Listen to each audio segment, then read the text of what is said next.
Have you ever realized that if you spend your life trying to be who everyone else wants you to be, you eventually stop existing? It's a quiet theft.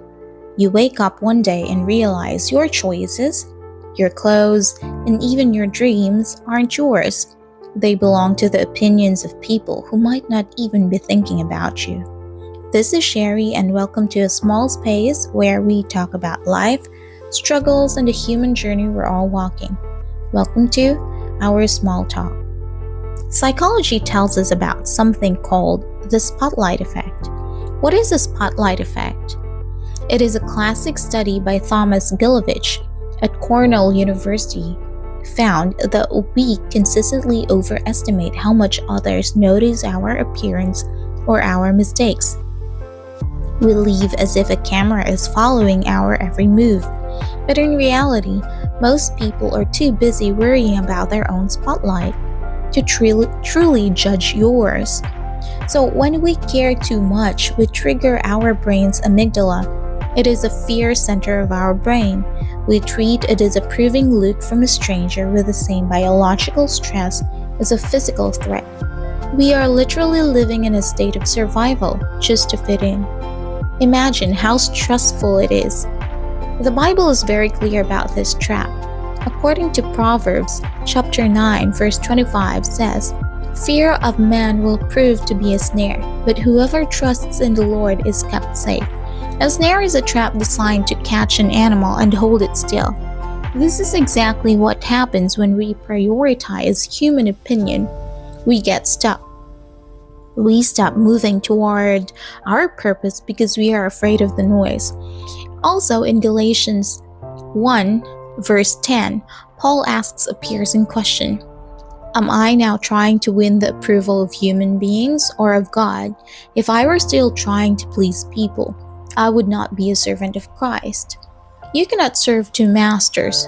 You cannot serve your true calling while simultaneously serving the expectations of your neighbors, your coworkers, or even your family.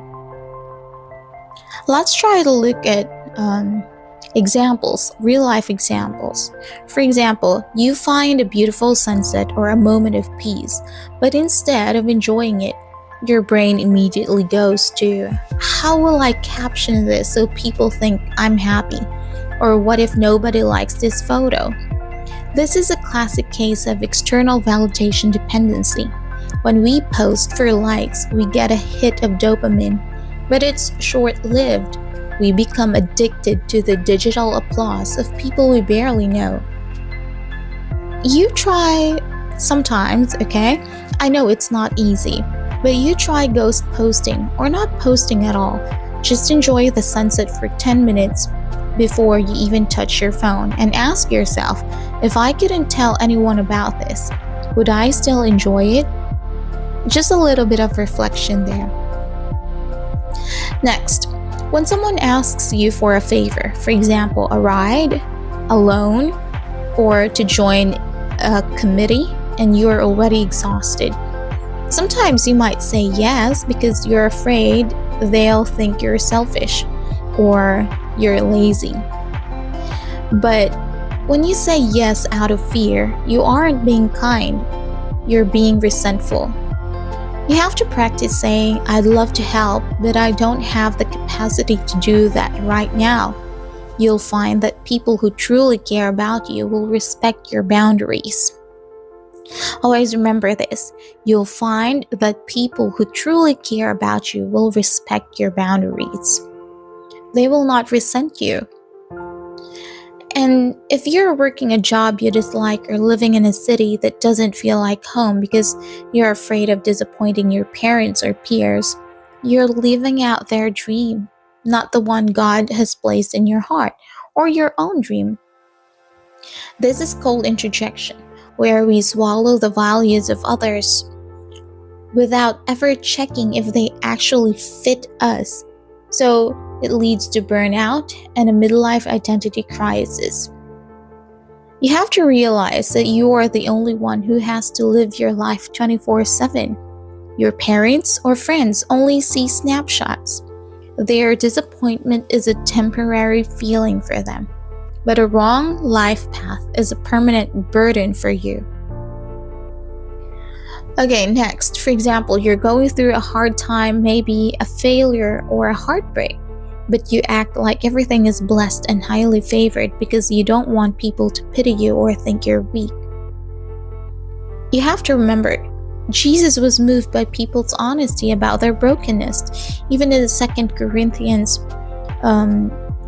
chapter 12, verse 9, it says, "My grace is sufficient for you, for my power is made perfect in weakness." So vulnerability is actually a superpower. When you stop caring about looking perfect, give other people permission to be real too. That's where true community starts. You have to give yourself grace and kindness as you would give it to others. The truth is, your life isn't always yours if you're constantly seeking validation. You've turned your heart into a democracy where everyone gets a vote except you. And that's not good.